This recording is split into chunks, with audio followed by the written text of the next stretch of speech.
Bienvenido a Café Lantana, el podcast. Soy Gaby Trejo. Fui niña Montessori y ahora directora, mamá y guía AMI. Con más de 25 años de trayectoria, en este espacio te daré una mirada al mundo de la crianza Montessori. Bienvenidos y bienvenidas a este nuevo capítulo de Café Lantana, el podcast. Un capítulo que seguramente será muy interesante para ustedes como lo está haciendo para mí desde este momento. Este capítulo lo nombramos selectividad alimentaria. Cómo identificarla y cómo los ambientes Montessori favorecen a la exploración. Para ello, para adentrarnos en este interesante tema, tenemos el honor de tener con nosotros a Mariana de los Santos. Bienvenida, Mariana. Muchas gracias por darnos tu tiempo. Es un gusto tenerte aquí.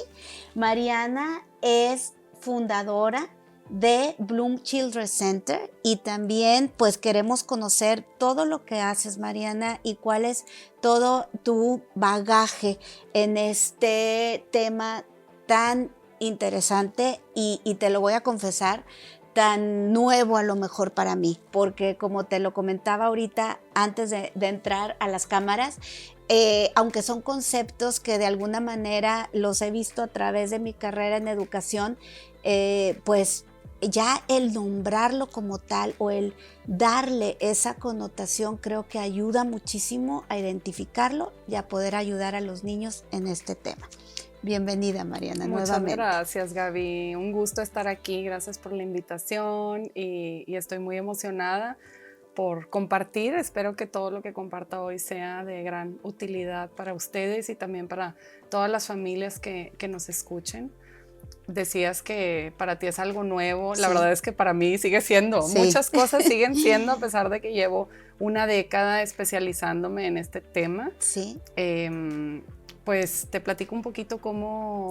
Platícame primero cuál es tu preparación, digamos, profesional, o sea, un especialista en este concepto, en selectividad alimentaria.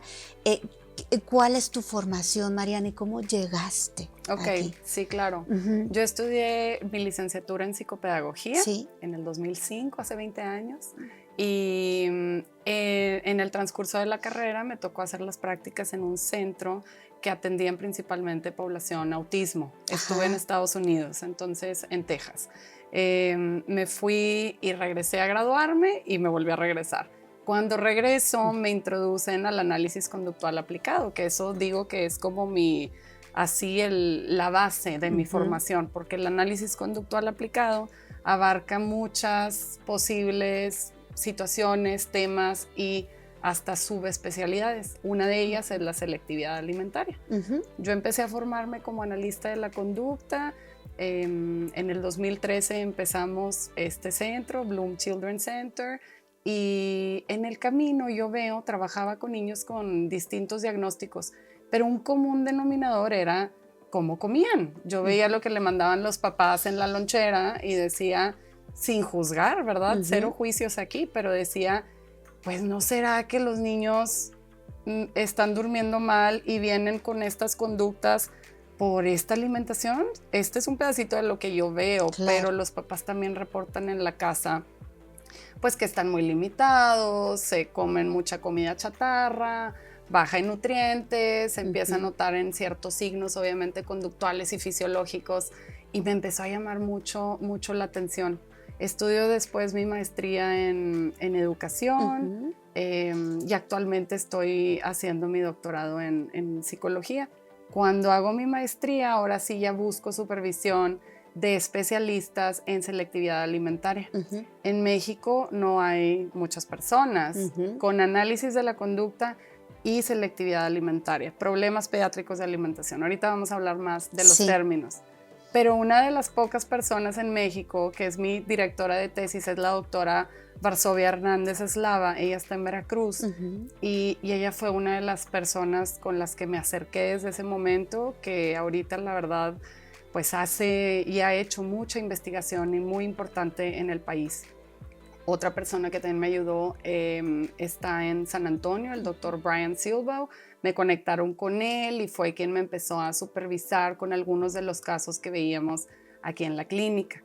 Entonces, dentro de yo tengo esta certificación como analista de la conducta, te piden que si quieres como tener una subespecialidad, y esto es como de manera informal, porque no va a haber un examen que te diga, ya estás listo. La manera que te sugieren o promueven esta formación es bajo la supervisión de un analista de la conducta que esté especializado. Entonces es como la cadenita, ¿no? Alguien que tiene experiencia en tu campo y aparte en este tema tan delicado. Y fue así como empecé a formarme como ya más en este tema. Claro. Y ahorita es en donde estoy más ya adentrada en casos de niños Wow.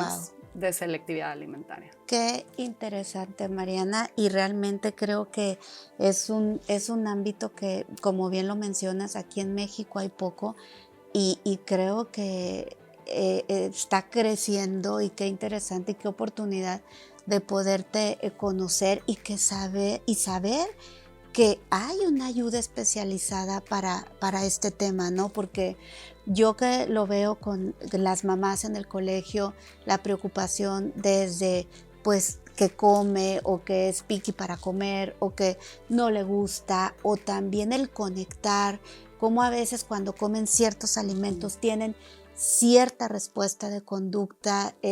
Es todo un mundo fascinante y poder ayudar a los papás desde esta perspectiva y a los niños, ¿no? O sea, cuando un niño llega contigo, generalmente, ¿por qué llega, Mariana? ¿O cuáles son esas conductas o esos signos que a los papás les hacen buscarte? Sí.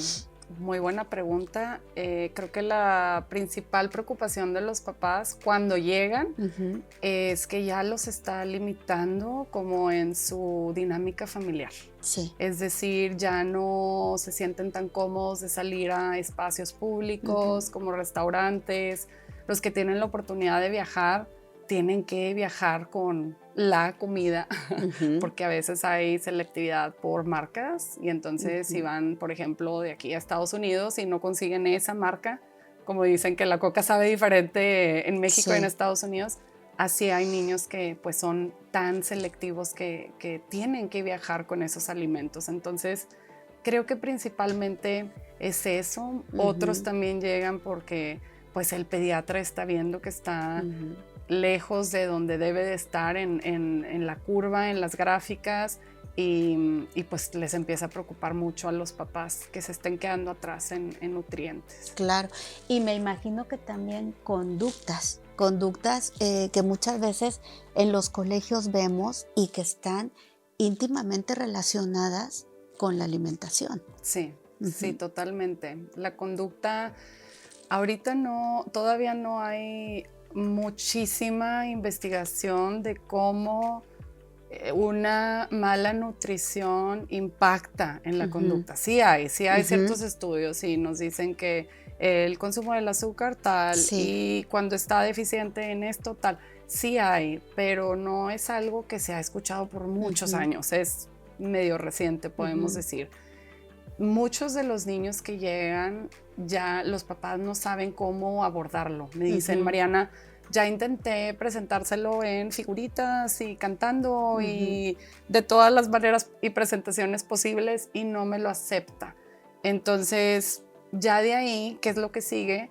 Pues intentar un poco más, lo que los papás, ¿verdad? Intentan generalmente, intentan, el niño rechaza y la conducta empieza a escalar. Entonces ven cómo de vocalizaciones a lo mejor muy sutiles de no quiero, guácala, eso no me gusta, los que sí hablan, a aventar el plato, escupir la comida, tirarse al piso, etcétera, etcétera. Entonces se vuelve muy complejo de manejar en casa y a veces eso también genera más motivación para acercarse a un profesional. Sí, y yo creo que la línea ha de ser delgadísima en el sentido de que esta conducta puede ser por respuesta una cuestión de falta de límites a lo mejor, o falta de límites sobre todo de los papás, desde el sentarte en la mesa para comer y no andar tras del niño con la cuchara, por ejemplo, a que ya pase esta línea y que ya no es solamente una mala conducta, digamos, sino que ya viene una cuestión fisiológica en donde los papás no pueden comprender a este niño, ¿no, Mariana? Sí, totalmente. Se vuelve muy estresante para los papás cuando ya no saben qué hacer, agotaron sus recursos dentro de la casa. Y bueno, también eso que mencionas, Gaby, es algo muy común que ocurre cuando llegan conmigo, con nosotros. Estos papás dicen, es que si no está el iPad presente o si no está la tele prendida, no come. Entonces empiezan como a intentar cosas, obviamente, ¿verdad? Para que sus hijos coman, pero entonces se vuelven dependientes y ya es bien difícil quitarlo. El momento que lo quitan, se pausa la alimentación. Sí, claro. Fíjate que esto me hace como reforzar, porque para mí la doctora Montessori, la creadora del método Montessori, siempre lo digo cuando tengo oportunidad, fue una mujer totalmente visionaria. Y uno de los conceptos que ella trataba era que Montessori no se enfocara o no se encasillara solamente en un método de educación académica, ¿no?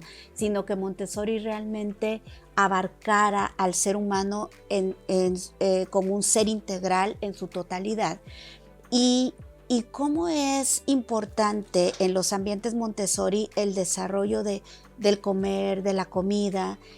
Por ejemplo, desde comunidad infantil, que es nuestro primer ambiente para niños de 1 año y medio a 3 años, comen todos juntos, al mismo tiempo poniendo la mesa, que esto, además de tener una connotación social en donde comen con platos de cerámica, vasos de vidrio, porque los niños de 2 años, aunque no lo creamos, son capaces de manejar con cuidado utensilios como esos, y también tiene que ver con la coordinación fina, pero también como esta cuestión social de comer todos juntos y de comer lo que alguien trajo de casa. Nosotros le llamamos que a quien le tocó, a la familia que le tocó la canasta, que es un menú establecido en donde vienen a compartir con los demás, y esto les lleva a los niños a probar alimentos que a lo mejor en casa no acostumbran por X razón, hasta por la razón que a la mamá no le gusta el aguacate. Entonces, de alguna manera inconsciente, tú como mamá pues no lo pones tanto como en tu menú, ¿no? Y eso nos lleva a compartir la mesa con una connotación social, pero también le permite a los niños probar estos alimentos que se comen en otras familias. Y también les pedimos a las familias que si van a llevar tostadas de aguacate, por ejemplo, los niños las hacen, ayudan a preparar los alimentos, cocinan, pero también nos quedamos, por ejemplo, con un aguacate entero, ¿no? Y desde que el niño vea de dónde proviene esto, es muy interesante, y así es como la doctora Montessori abarca todo esto por parte de la alimentación en los niños, pero también cada vez veo yo en los ambientes a niños que rechazan los alimentos, e inclusive que también para los papás es importante que no coman este u otro alimento, porque han llegado a ser demasiado procesados. Y cada vez tenemos más conciencia de esto. Entonces se vuelve el abanico de opciones pues un poco más selectivo, ¿verdad? ¿Y qué nos podrías platicar, Mariana, sobre leer las etiquetas? Que muchos papás me dicen, es que si pedimos a lo mejor tostadas de aguacate, por decirte, vuelvo al ejemplo, a lo mejor las tostadas que estamos pidiendo trae demasiado esto, o cuando trae exceso de azúcar. ¿Qué nos puedes compartir respecto a esto? ¿Tú lo notas también, que esto se ha vuelto un reto? Sí, me encanta lo que dices porque fueron dos ideas muy buenas que comentas. La primera, pues sí, de la doctora Montessori, ¿verdad? Cómo promovía, cómo pensó en siempre promover estos ambientes en donde estuviera presente una variedad de alimentos y que se involucraran. Todo eso debería seguir siendo así en las familias. Entiendo que cada colegio tiene su filosofía, cada escuela, pero al menos a nivel familiar, esa sería la primera recomendación. Traten de involucrar a sus hijos en como lo hacía la doctora Montessori. Sí. Que vean, que ayuden. Lo del vaso de vidrio sí me dio miedo porque mi bebé es un poco tosca y lo quebraría, pero sé que si le dedico, ¿verdad?, tiempo y disciplina lo va a lograr. Claro. Pero al menos la parte de los alimentos y el simple hecho de verlos, Gaby. Sí. Muchos niños que llegan a consulta no toleran ni siquiera ver un pedacito de alimento porque empezamos la intervención y la evaluación con alimentos en tamaños muy pequeños, menos de 1 centímetro por 1 centímetro, muy, muy pequeños, como el tamaño de un chícharo. Y a veces ni eso toleran ver en la mesa. Entonces, eso nos habla de que seguramente en su historia de vida, su corta historia de vida a veces, no ha sido expuesto visualmente a ese alimento. Entonces, ya es una oportunidad menos. Lo vamos a trabajar. En terapia eso se va a trabajar y va a mejorar. Pero ¿por qué no le ahorramos esas sesiones de terapia y que ya llegue mínimo a trabajar un poco más la aceptación directa a la boca? ¿Por qué visualmente no? Entonces estoy pensando y quería resaltar eso que dijiste porque es una estrategia increíble que pueden empezar a promover en casa. Claro. Mariana, y perdón que te interrumpa, pero antes de irnos a las etiquetas, a mí ahorita me surge como esta duda que si realmente hay algunas ocasiones en que verdaderamente por el cuerpo, entiendo que a veces como mamás y que utilizamos la papilla y que no queremos que vea el chícharo, entonces lo molemos dentro para que no lo vea y que sí se lo coma porque está nutriéndola, pero sin que lo vea y a lo mejor esa es una mala práctica, ¿verdad? Y a veces no están expuestos a eso, pero fisiológicamente ¿sí hay una condición en los niños que puedan rechazar algún alimento? Es mi pregunta. Sí, que vengan así, digamos, como muy selectivos de nacimiento. Sí, o que tú digas, es que a lo mejor por su, no sé, tiene cierta condición, o pudiéramos decir, no sé, pierde la atención demasiado fácil, sin llegar a ponerle una etiqueta o diagnosticarlo como síndrome de la inatención. Pero hay ciertos alimentos que le afectan a ese organismo como para llevarlo a esa conducta. ¿Puede ser eso posible? ¿Te refieres a los alimentos que ingiere? Sí. Si repercuten en su atención o en Exacto, o en alguna otra conducta. Sí, pues no tengo así como claro algo que pueda yo marcar en cuanto a investigación. Siempre trato que lo que diga esté relacionado con lo que ya está publicado, ¿verdad? Como efectivo y que sea valioso. Pero pues en la práctica clínica y con mi hija, o sea, seguramente tú también lo has visto, ¿no? De si hay un efecto a veces medio inmediato, ¿no? Sí. Entonces, no sé si por ahí va tu pregunta, porque también estaba pensando en los niños que desde la lactancia están mostrando signos. Eso sí hay investigación, ya están como señalando de que si se ve desde tan pequeños pudiera ser tal y tal. Y eso nos ayuda a nosotros como profesionales para, pues primero informar, pero que las mamás, digo mamás porque son quienes alimentamos a nuestros bebés desde pequeños, podamos atender a esos signos. Si no te acepta el biberón, que si esto y esto y esto. Entonces hay recursos importantes que ya están diciendo que eso puede suceder. Desde bebés podemos ver así como un poco de banderitas rojas. ¿Y cuál sería la razón, por ejemplo, en un bebé que desde muy pequeñito empieza a rechazarte, por ejemplo, la leche materna?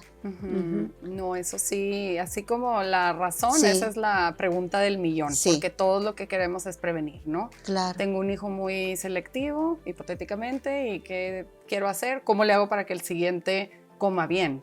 Pero las madres lo que reportan es: mi primero comió súper bien y el segundo no, o viceversa. O sea, ahí sí que es muy difícil controlar para saber qué es lo que lo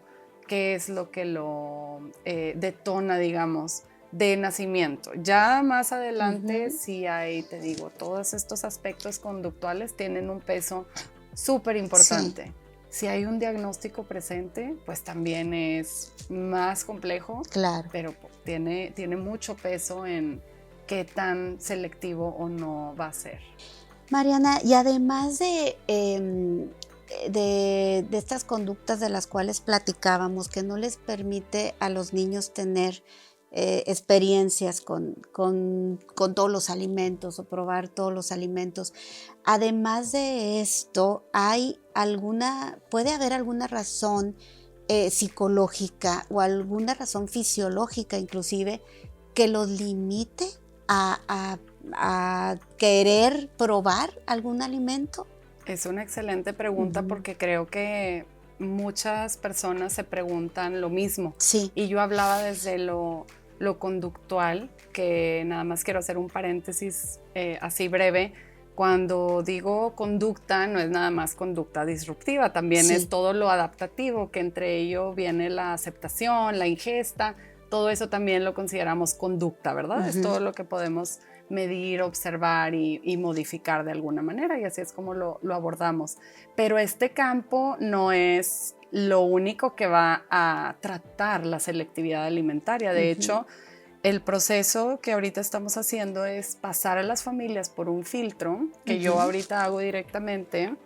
Me platican del caso, llenan unos cuestionarios antes de empezar a trabajar con el niño, solo para ver hacia dónde pueden ir. Te comento el proceso porque va a quedar un poco más claro hacia dónde pueden ir.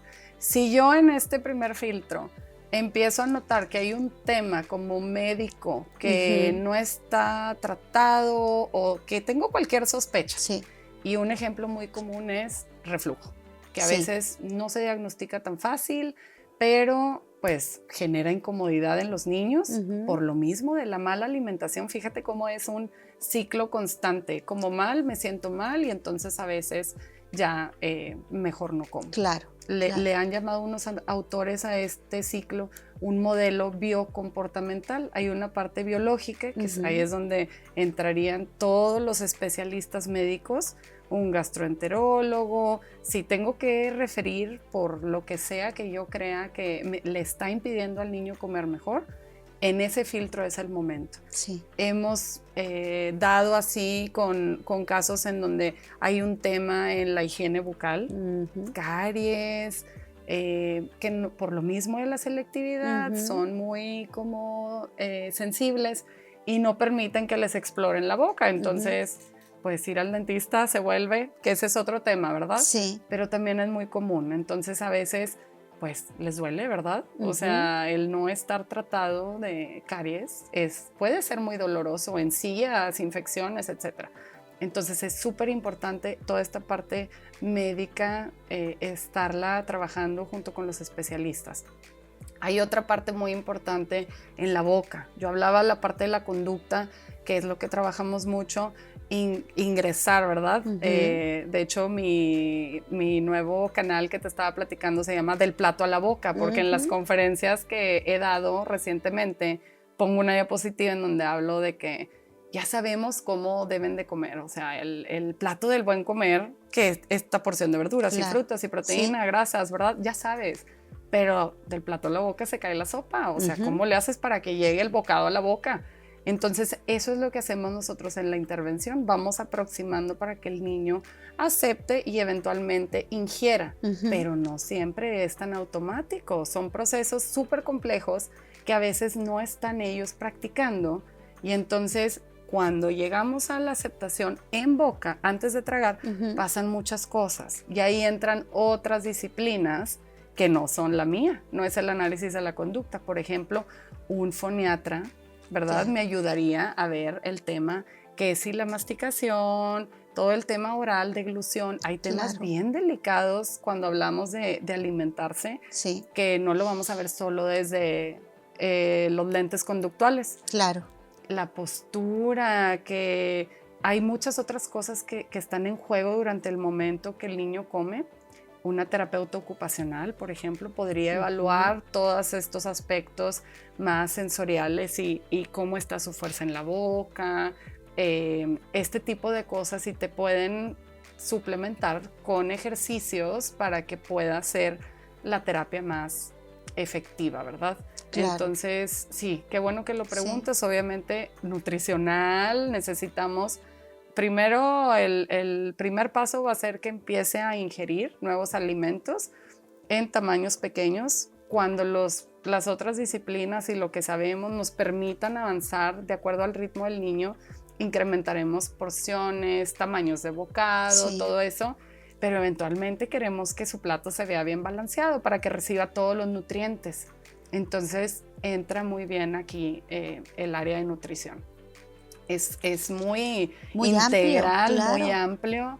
No es nada más, aquí así lo tratamos, sino tiene que ser en conjunto. Claro, me imagino que a través de este cuestionario, desde el cuestionario, tú te vas dando cuenta si va a ser suficiente solamente con la terapia o si ya tienen que entrar otros especialistas en el caso. Exacto, o priorizar. Sí. Decimos ahorita, si lo vamos a canalizar con un odontopediatra, pues ¿de qué sirve que vaya aquí y allá? Si es algo que requiere una intervención y va a estar como incómodo el niño, entonces es priorizar. O si tengo dudas, también algo que hacemos mucho es, bueno, que lo vea este otro profesional, esta otra disciplina, y a ver desde su experiencia qué tanto cree que se deba priorizar su tema. Y entonces nos comunicamos y decimos que empiece contigo, que empiece conmigo, y en algún punto podemos cambiar. Va evolucionando, es muy cambiante porque el niño va marcando, ¿verdad? En dónde vamos y cosas pasan cuando llegamos a la boca, por ejemplo. Claro, que como bien lo dices, es todo un camino y todo lo que tiene que suceder desde la seguridad que me imagino en un bebé, la seguridad que le tienes que dar para que él solito o ella solita se lleve a la boca el alimento. O sea, es todo un contexto la alimentación en sí, no solamente estamos hablando de nutrición, sino de muchos otros conceptos, ¿verdad? Exacto. Mariana, y muchas veces yo veo que como mamás nos preocupamos porque no le gusta cierto alimento, porque no come esto, pero también los niños van pasando por etapas, ¿no? Entonces, ¿cuáles serían esas conductas esperadas o normales que dentro de este tema podemos no alarmarnos? Esa sería una pregunta. O cuándo sí alarmarnos y acudir a un especialista como tú, ¿verdad? Sí. ¿Qué podríamos recomendarles a los papás, a las mamás para decir, aquí ya hay que hacer algo? Sí, qué bueno que lo preguntas. Hay un recurso muy, muy bonito y muy simple, es de una página y viene desde de 2 años hasta los 5, me parece, y se los voy a compartir para que lo compartan si es que alguien quiere verlo, ¿verdad? Sí, pero voy a hablar de gracias. manera general. Por ejemplo, 2 años, que es el que traigo en la mira porque mi bebé ya va a entrar en esa categoría próximamente. Pues es muy común que se empiecen a distraer, que ya empiecen a decirte que les gusta y que no, que de repente dejen de comer ciertos alimentos, cosa que se vuelve alarmante para algunos papás. Sí, claro. Es que me comía absolutamente todas las verduras y ya no está comiendo. Puede que sí, puede que no. Aquí lo importante es estar monitoreando cómo está el niño. Todo esto se va a ver directamente con el pediatra. Sí. Entonces es estar viendo cómo se ve y también como mamá, ¿verdad? Porque a veces nos han llegado niños que se alimentan exclusivamente de Pediasure. Entonces obviamente el nivel calórico es alto y en la curva salen bien, están bien dentro de los parámetros, pero pues creo que el segundo o tercer ingrediente del Pediasure es azúcar. Sí. Entonces lo estás alimentando, es una cosa por otra, ¿verdad? Lo tienes bien alimentado, nutrido, pero pues cuando lo vas a quitar es 100% líquido. Cada vez, mientras más se alargue, va a ser más difícil introducir sólidos. Entonces, sí, algo a lo que hay que atender muy importante es con el pediatra directamente cómo va, pero hay que poner atención a la variedad de la dieta y cómo se ve su hijo, ¿verdad? O sea, ¿crees que si dura más de 30 minutos comiendo, y esto es sin tableta, sin celular, película, nada, si dura más de 30 minutos ya es considerado una banderita roja, entonces habría que ver por qué se tarda tanto. Claro. ¿Verdad? Si es un tema a lo mejor motor para que coma independiente o qué está pasando, pero eso puede ser un signo de alarma importante. Si no come de un grupo alimenticio entero, no come ni una proteína, no come ni una verdura, no come ni una fruta, también es preocupante. Sí. Ahí también tenemos que ver qué está pasando. Muchas veces estas etapas que te decía, lo de los 2 años y ese ejemplo, es normal y empiezan a agarrar mañas. Ahí es donde entra un poco la parte conductual. A lo mejor un niño que no pintaba tan selectivo por naturaleza empieza a rechazar alimentos nuevos y entonces ya se vuelve más selectivo. Y pasan los años y siguió con esa dieta porque así se quedó esa maña. Entonces pasó de ser una etapa a ser selectividad. O puede que se quite solo. Es muy como, hay líneas muy finas entre una cosa y otra, por eso hay que atender y ver, se están haciendo dependientes de como aparatos externos, lo digo porque es de lo más común, lo que más se ve. No está comiendo lo suficiente, las porciones son miniaturas, no come de un grupo alimenticio, creo que eso. Y las conductas, cuando intento que pruebe algo nuevo, sus conductas se elevan. Entonces, si tú no estás pudiendo, quiere decir que ya es un problema en su lugar seguro, con su familia. Claro. Entonces puede ser un problema. Claro. Y ahorita, Mariana, comentabas algo que me llamó mucho la atención, que dices que entre más se tarde en introducir el sólido, puede ser mayor, puede hacerse un problema, ¿verdad? Puede ser un mayor reto. Desde el punto de vista, desde este enfoque de la selectividad alimentaria, ¿cuándo tú dirías que es una buena edad en los bebés para iniciar el destete, por ejemplo? Pues lo que recomiendan, ¿verdad? A nivel médico es 6 meses alimentación complementaria, 1 año ya deben estar comiendo mucho más. Entonces ahí sí que es muy lo que cada persona quiera, es muy particular a la familia, la cultura, creencias y todo, pero sí creo que la exposición a alimentos que no están peleados, puedes seguir, ¿verdad?, lactando y también ofreciendo alimentos. Esa es la parte como más importante.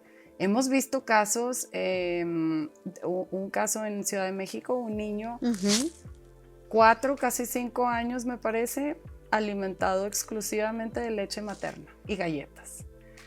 Pues sí, obviamente va a haber, tú sabes, ¿verdad? La leche va cambiando de acuerdo a la edad de cada niño, a la etapa. Entonces, pues sí, la mamá por X o Y decide continuar, eso es algo muy particular de la familia, no hay problema, pero sí es importante que se empiece a exponer a los alimentos.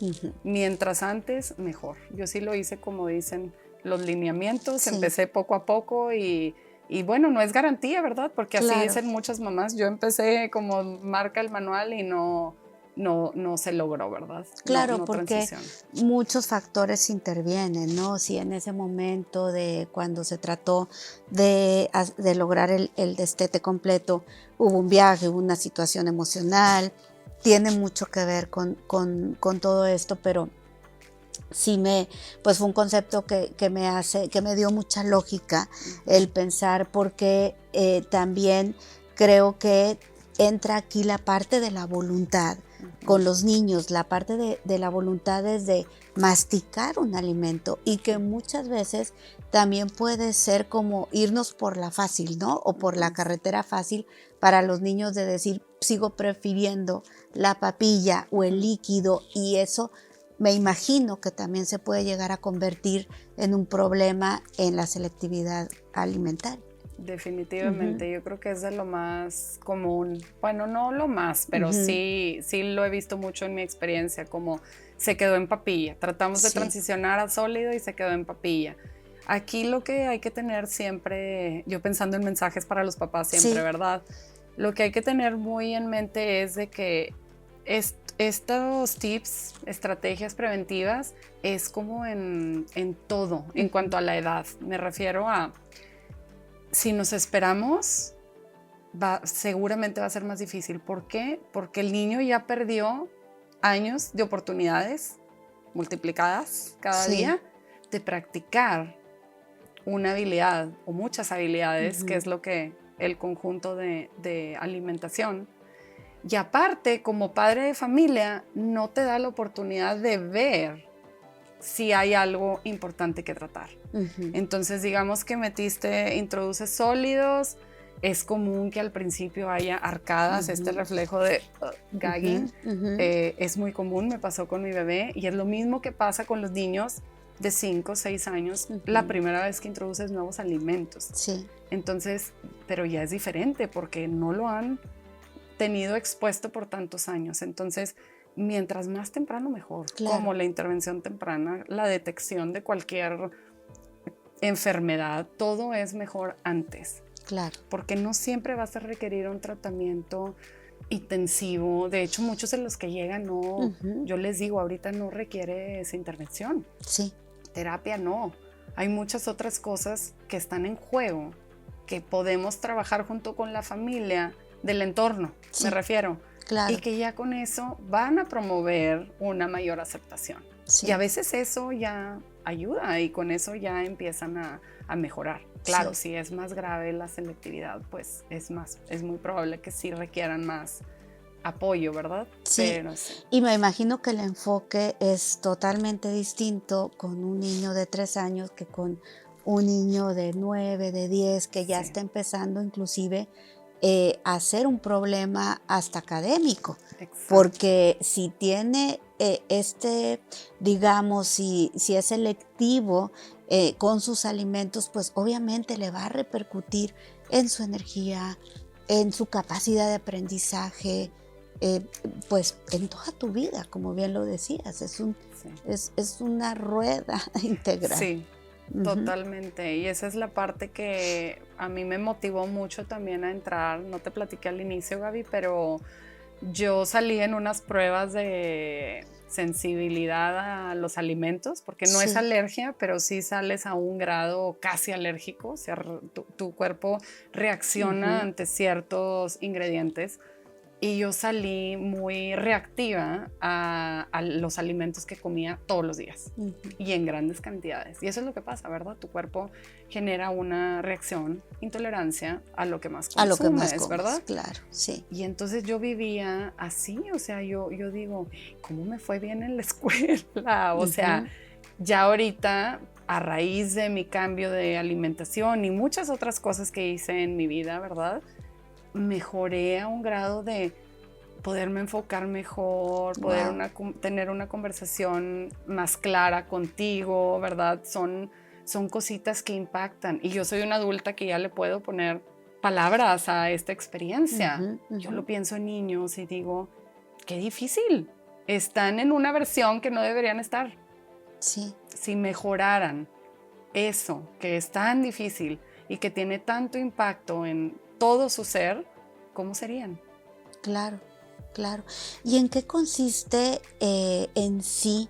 A lo mejor va a ser pues difícil explicar toda la terapia, pero si nos pudieras resumir, Mariana, con pocas palabras, ¿en qué consiste esta terapia que va a ayudar a un ser humano, adulto, niño, a poder lograr pues toda esta mejoría de la cual hablas? Uh-huh. ¿Cuál sería, como en resumidas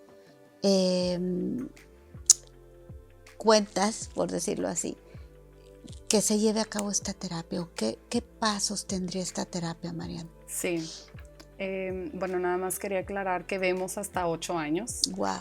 Por lo mismo, la investigación está muy enfocada en este grupo de edad.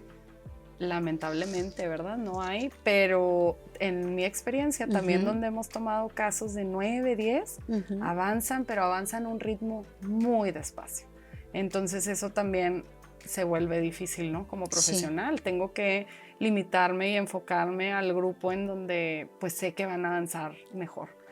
¿En qué consiste la terapia o cómo es el proceso? Primero evaluamos, obviamente, porque no es un solo programa para todos. Te comentaba que todo lo que hacemos es extraído de lo que ya la evidencia nos ha demostrado que es efectivo. Entonces, en mi caso, yo me meto a las revistas de análisis conductual aplicado, que ahorita pues hay mucho más en Estados Unidos. Te digo, a excepción de la doctora Varsovia, que está haciendo mucho en México. Y lo que hacemos es, de acuerdo al perfil de cada niño, es caso por caso, súper personalizado, súper especializado. De acuerdo al perfil de cada niño, vamos a tener como un plan A, un plan B y a veces C. El plan A puede ser una intervención, siempre va a ser lo más respetuoso posible. Me refiero a, no vamos a obligarlo nunca a comer. O sea, hay ciertos procedimientos que están dentro de una categoría que se llama extinción del escape. Con casos que ya intentamos todo por el lado de reforzamiento, y estoy ya metiéndome en tecnicismos, pero cuando ya se intentó todo para acercar y aún así rechaza, y es un caso que está perdiendo pues cosas importantes, ¿verdad? Que está en riesgo. Hay ciertas técnicas que en mi código de ética de la certificación que te conté, pues tienes que practicarlo solo si eres competente como en estas técnicas, ¿verdad? Y no es nada que le agarras, o sea, lo que hemos hecho es, por ejemplo, mantienes la cuchara cerca, la no remoción de la cuchara. Pero en general nuestras intervenciones no requieren de eso. Son sesiones de 50 minutos. A veces van 1 vez, 2 veces, 3 veces a la semana y vamos poco a poco acercándolos. Te decía que hay unos que no toleran ver el alimento. Entonces, de varios alimentos que se extraen de la evaluación y las entrevistas con los padres, tenemos como unos entre 10, 13 alimentos objetivo, digamos. Vamos a evaluar qué tanto se puede acercar a estos alimentos y de ahí partimos para acercarnos a la boca. Hay niños que no es necesario hacerlo tan gradual porque en la evaluación lo vemos. Entonces, por eso decía se va a personalizar de acuerdo a las habilidades y a la severidad que presente cada niño en el momento que llega con nosotros. Claro, qué interesante porque pues sabemos perfectamente que el alimentarte no nada más tiene una repercusión, digamos, a nivel energía del cuerpo físico, ¿no? Sino que el concepto de alimentación tiene que ver con la parte de tu seguridad como ser humano, desde el vínculo con la madre, desde la aceptación social, desde pertenecer a una cultura. O sea, abarca una infinidad de temas que van alrededor de la comida, que van alrededor de la alimentación, ¿no? Y me hace relacionarlo nuevamente como la doctora Montessori con esta visión lo incluye en nuestro día a día, en los ambientes Montessori, como te platicaba ahorita, Mariana, como los muy pequeñitos comparten esta mesa, los ya nos vamos a la edad, por ejemplo, en kinder, cuando también siguen compartiendo la mesa, pero una vez a la semana, ya no es como parte del diario, por así decirlo, pero siguen preparando esos alimentos que ellos traen de su casa, que aparte los hace enorgullecerse, ¿verdad? Y compartir con los demás. Hasta, por ejemplo, los niños ya de primaria o de taller, que viene desde crear un menú, desde el estar conscientes de cuántos niños hay en el ambiente, qué tienen que comprar para hacer algún platillo, y luego van al súper a comprarlo para sus compañeros. O sea, se dividen por equipos, y desde hacer el menú y planearlo, ir al súper, claro, acompañados por un adulto siempre, traer los alimentos del súper para en otro día y en otro momento preparar esos alimentos y luego compartirlos a sus compañeros en una mesa, ¿no? Y pues todo lo que tiene que conjugarse ahí para que un niño pueda aceptar un alimento. Ay, sí. Ahorita platicando contigo, pues me hace ser consciente de todo esto, sí, ¿no? Sí, va mucho más allá de lo que pues pensamos, ¿verdad? A veces de que solo comer. Sí, claro. Va mucho más allá, y como dices, estamos rodeados de momentos en donde hay alimentos. Entonces sí es bien, va más allá de solo comer. Me encanta lo que dices. Y además, qué interesante y qué enriquecedor saber que hay especialistas en este tema, porque a veces es como papás, no sabes por dónde, no sabes por dónde intervenir en estas, cuando ves a tu hijo o a tu hija que es tan selectivo con los alimentos, pues no sabes ni por dónde, ni tampoco a lo mejor estás consciente de todo lo que está repercutiendo en esto, ¿no? Y que hay un camino y hay un apoyo para poder librar esta batalla, entre comillas. La verdad, sí, eso es parte de lo que más he disfrutado de este momento, ¿verdad? En mi vida profesional, porque me da mucha paz darles paz. Sí. Y a veces en ese filtro que te platicaba, pues no termina en un inscríbanlo. Claro. O sea, y muchas veces viene de mi parte y es de ¿cómo? Entonces no puedo entrar ahorita, no es el momento. Y entonces los mando ya sea a hacer cosas con o sin guía, y a veces son solo arreglos ambientales. No siempre, pero sí. Entonces me da mucha paz darles paz. Sí. Qué interesante, Mariana. Ya ahorita durante el capítulo me mencionaste ya algunos signos por los cuales es como tú dices, esto es foco rojo, hay que acudir a un especialista. Y mencionaste pues desde a veces el rechazo, ¿no? Del alimento, o el 30 minutos ya en una comida, y eso ya te habla de algo que ahí hay que apoyar e intervenir. ¿Qué otros señales, Mariana, pudieras mencionarnos para compartir con los papás cuándo es importante acudir a una evaluación como esta? Sí, bueno, lo de los grupos alimenticios, si hay uno completo que no ingieren, entonces eso también sería un signo importante que atender. Y lo de las conductas. Hay muchos más. Mira, hay también un diagnóstico que ya se considera psiquiátrico, el ARFID, es el trastorno evitativo restrictivo de la ingesta.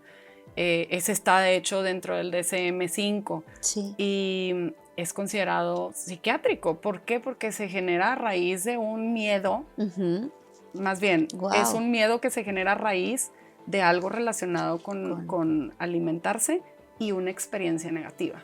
Entonces puede ser que se alimentaron, vomitaron y entonces genera un miedo, pero ya es a nivel psiquiátrico, ¿verdad? Sí. Que no quieren ya probar nada más por miedo a que vuelva a ocurrir este vómito, y entonces es mejor no como nada. Y a diferencia, por ejemplo, de otros diagnósticos, ellos, los que tienen el diagnóstico de ARFID, sí pueden quedarse sin comer. Wow. días. Y eso es peligrosísimo. Por eso cuando a veces en los grupos de mamás y así, que leo que ponen consejos de déjalo sin comer y verás. Digo, no todos son iguales. Y hay casos reportados en donde los niños se deshidratan y se mueren. Entonces no puedes tú generalizar, ¿verdad? Siempre hay que ver caso por caso muy cuidadosamente y siempre de la mano de los médicos y de los especialistas, porque puede caer en una maña o en una etapa, como lo que hablábamos de los 2 años. Sí. Puede ser selectividad en donde sí consumen menos de 20 alimentos, es más o menos lo que nos dice esta definición, menos de 20 alimentos, y sí hay una categoría completa que no consumen generalmente. Rechazo total, los niños de alimentación enteral, que dependen de un tubo gástrico para recibir alimentación, nutrientes. Y tenemos por otro lado los problemas pediátricos de alimentación que están relacionados con algo gastrointestinal, algo médico, y aparte son muy selectivos, y el ARFID que te comentaba. Entonces es bien importante saber hacia dónde puede ir para entenderlo y saber qué estrategias son las que mejor le va a funcionar a cada niño. Claro, y definitivamente lo que siempre les comento a los papás en muchos temas, ¿no? El amor más el conocimiento es el conocer, el informarnos es muy importante, porque no solamente con el amor, o sea, no podemos crear solamente con el amor, el conocer las etapas del desarrollo del niño, conocer en este caso cuáles son los focos rojos que esto me puede llamar la atención y relacionarlos con las etapas del desarrollo, porque un niño generalmente de 2 años, como ahorita lo comentas, por naturaleza es la etapa de la oposición, por ejemplo. Es el niño que tú vas a decir, siempre te va a decir que no, siempre va a hacer, es la etapa de los berrinches, pero es parte del desarrollo sano, porque es esta manera que tiene el niño como para decirte, yo tengo una identidad propia, ¿no? Yo soy un ser separado a ti, pero cuando ya sobrepasa esa etapa y ya nos puede estar hablando de un problema de selectividad alimentaria, ¿verdad? Exacto. Qué interesante, como en todo, Mariana. Creo que el informarnos y el informarnos de fuentes con sustento. Ahorita lo comentábamos antes de empezar el capítulo, y creo que ahora con las redes, con los medios de comunicación, que los tenemos siempre a un pasito de nosotros, cualquiera puede atreverse a decir, voy a hablar de este tema, y muchas veces, claro, sobre todo como mamás, es muy valiosa tu experiencia como mamá, pero no siempre tienes ese bagaje profesional o esa formación que te da la autoridad de hablar sobre un tema. Entonces es importante que antes de escuchar cualquier cosa en redes, veamos de dónde viene la formación de esa persona que está hablando del tema, ¿no? Para no dejarnos ir y cómo hacemos daño a veces. Sí, importantísimo. Y de hecho eso fue parte de mi motivación por empezar esta cuenta que te platicaba, ¿no? De que me meto porque a veces me etiquetan en ciertos grupos de mamás y así, cuando preguntan que si picky eaters y selectividad, ¿verdad?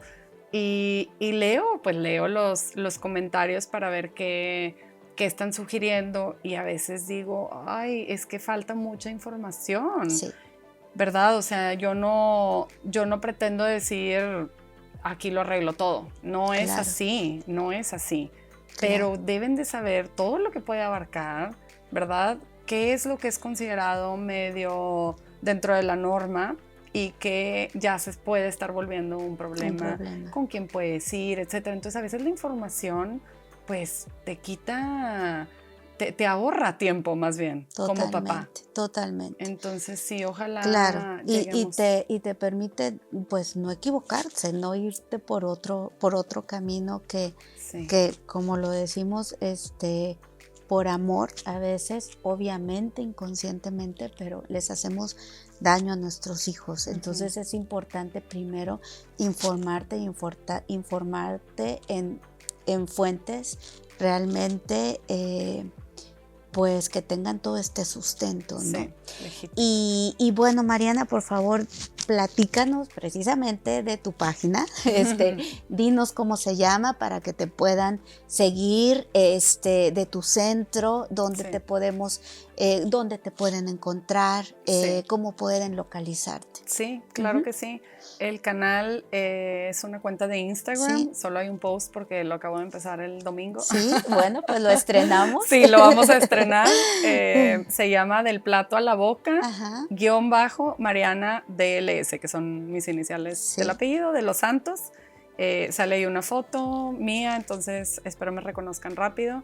Y bueno, ahí me pueden encontrar. Y la página de donde atendemos, porque es un equipo, a los casos, es Bloom. Estamos físicamente en la Plaza Misión del Valle, cerca de la UDEM. Ahí tenemos algunos cuartos asignados específicamente para nuestros casos de alimentación, y aparte tenemos un playroom bien bonito en donde toman sus descansos. Hay cámara de GESEL para que los papás a veces observen, etcétera. Entonces está muy bonito. En Ciudad de México también tenemos desde el 2020 una clínica.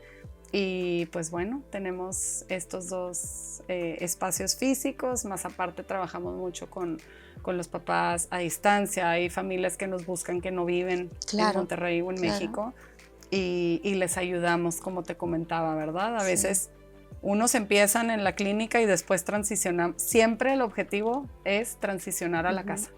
O sea, con nosotros es el empujón, que las conductas disminuyan, disruptivas, y que aumenten las adaptativas, que se pueda sentar, que los alimentos los acepte, que ingiera obviamente variedad, y tenemos un criterio. Cuando el niño come ya de todos los alimentos objetivos como 5 bocados, entonces ya los mandamos a casa. Y a veces los papás no quieren, pero ahí viene la parte padre, porque a veces hay un poco de regresión, digamos, conductualmente, porque es donde aprendieron a evitar estas situaciones de probar cosas nuevas, pero ya van del otro lado, ya el niño ya está muy expuesto, ya su voluntad por probar nuevos alimentos, ya estamos en otro nivel. Entonces cambiamos a eso y trabajamos. Ahorita que comentabas lo de la doctora Montessori, me acordé porque una de las sugerencias siempre es que hagan menús en conjunto, en familia. Claro. La anticipación, eso les ayuda muchísimo a los niños, ¿verdad? Saber de que cuando va a venir un alimento nuevo, ahora que ya pruebas varios, ¿cómo le hago para que esté inmerso en mi menú semanal y yo tener algo de control? Claro. Entonces, esa parte como también de respetar sus preferencias, porque van generando preferencias. Y que tengan decisiones sobre qué van a comer, cuándo y todo, pues está padrísimo. Entonces, en el Instagram de Bloom es Bloom Children's Center MX. Qué bien. Está un poquito largo, pero ahí si entran al Del Plato a la Boca, ahí lo van a encontrar. Qué bueno, me encanta, porque aparte lo siento como un concepto súper innovador, Mariana. Tal vez, pues para mí, te soy honesta, es como de las primeras veces que escucho este término, y qué afortunados somos de poder tener la ayuda muy específica en este sentido, ¿no? En la alimentación, que aparte es tan importante en nuestra vida integral. Y para cerrar, Mariana, y para poder despedirnos, me encantaría que pudieras darles un mensaje de esperanza a esas mamás y a esos papás que ahorita están teniendo algún tema con la alimentación. ¿Qué pudieras comentarles, por favor? Pues sí se puede. Sí se puede. Sí se puede. A veces vemos como que es algo eterno, que ese problema va a perdurar siempre, y no siempre es así. Si lo atacamos de la manera correcta, con los especialistas correctos, puede salir adelante, y puede salir adelante muy bien. Claro. Entonces, paciencia, porque yo soy mamá y entiendo que a veces como papás queremos que tengan la alimentación perfecta, porque todavía puedes controlar. Tú le preparas el plato, ¿verdad? Bueno, en no Montessori, que ya lo voy a empezar a hacer como Montessori. ¿Sí? Tú le preparas el plato y entonces tú quieres que se vea perfectamente balanceado en nutrientes y grupos alimenticios. Pero la realidad es que ni yo como así a veces. Sí. Entonces, ser pacientes, ser flexibles, involucrarlos mucho, como a medida que sea posible, y no forzar nunca, porque esto sí puede generar, pues puede ser contraproducente. Trae repercusiones a nivel psicológico y emocional enormes, ¿verdad? Enormes. Y sabes qué, Mariana, yo creo que también el tener opciones, obviamente no vas a abrir un buffet en tu casa, pero a lo mejor sí 2 opciones, 3 opciones, dependiendo de la edad de tus hijos, y el involucrarlos como lo estábamos mencionando. Yo lo pienso, por ejemplo, en el lunch, o sea, cuando yo veo como las caritas de los niños cuando abren su lonchera, y a veces es como una decepción total, porque abren su lonchera y dicen, o sea, ¿cómo? Este es mi lunch, porque no estuvieron involucrados en la preparación del lunch, aparte que no estás apoyando ahí la autonomía y la independencia como papás, ¿verdad? Pero sí, un día antes preparas el menú, preparas el lunch, ya los estás anticipando, ya los haces también responsables de lo que se van a comer porque ellos lo eligieron, ¿verdad? Entonces, pues, creo que son tips muy valiosos para quienes nos están escuchando. Te agradezco mucho, Mariana, que nos hayas permitido conocer de este tema tan interesante, y a ustedes, papás, acérquense a la consulta, acérquense con Mariana antes de que se convierta en un dolor de cabeza, cuando a lo mejor no tienen por qué serlo. Sí, muy bien. Gracias por la confianza y por la invitación. Gracias, Mariana, a ti. Y gracias a ustedes por habernos escuchado. Y nos vemos en el próximo capítulo de Café Lantana, el podcast. Y no olviden de seguirnos en nuestras redes.